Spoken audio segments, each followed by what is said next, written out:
বিশ্বাস করেন, সুজির হালুয়াটা আমার অত বেশি পছন্দের ছিল না, কিন্তু এভাবে যেদিন থেকে বানানো শুরু করলাম সেদিন থেকে এটা এত বেশি প্রিয় হয়ে গিয়েছে যে মাঝে মাঝে আমি এভাবে বানিয়ে খাই।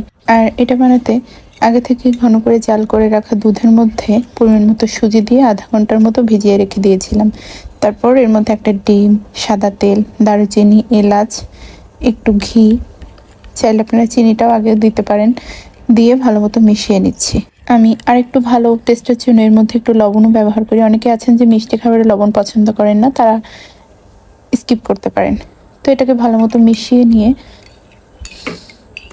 চুলায় একটা প্যান বসিয়ে দিয়েছি, তার মধ্যে দিয়ে দিচ্ছি।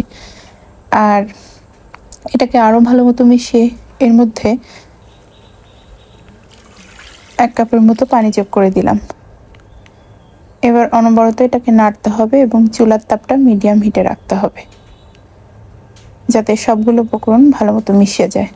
এ পর্যায়ে আমি এর মধ্যে স্বাদ মতো চিনি ব্যবহার করছি।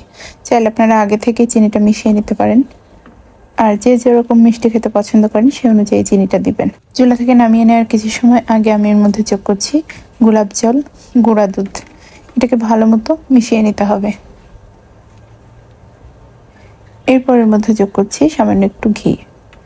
এবার সবগুলো উপকরণ ভালো মতো নেড়ে মিশিয়ে নিতে হবে। চাইলে একেবারে শুকনো শুকনো করেও নামিয়ে নিতে পারেন, আবার একটু পাতলা রেখেও নামাতে পারেন, যে যেরকম খেতে পছন্দ করেন। আমি একটু পাতলা রেখেই নামিয়ে নিলাম, কারণ এটা যখন ঠান্ডা হয়ে যাবে তখন কিন্তু আরও একটু জমে যাবে। তাই হালকা পাতলা থাকতে আমি চুলা থেকে এটা নামিয়ে নিয়েছি পরিবেশনের জন্য।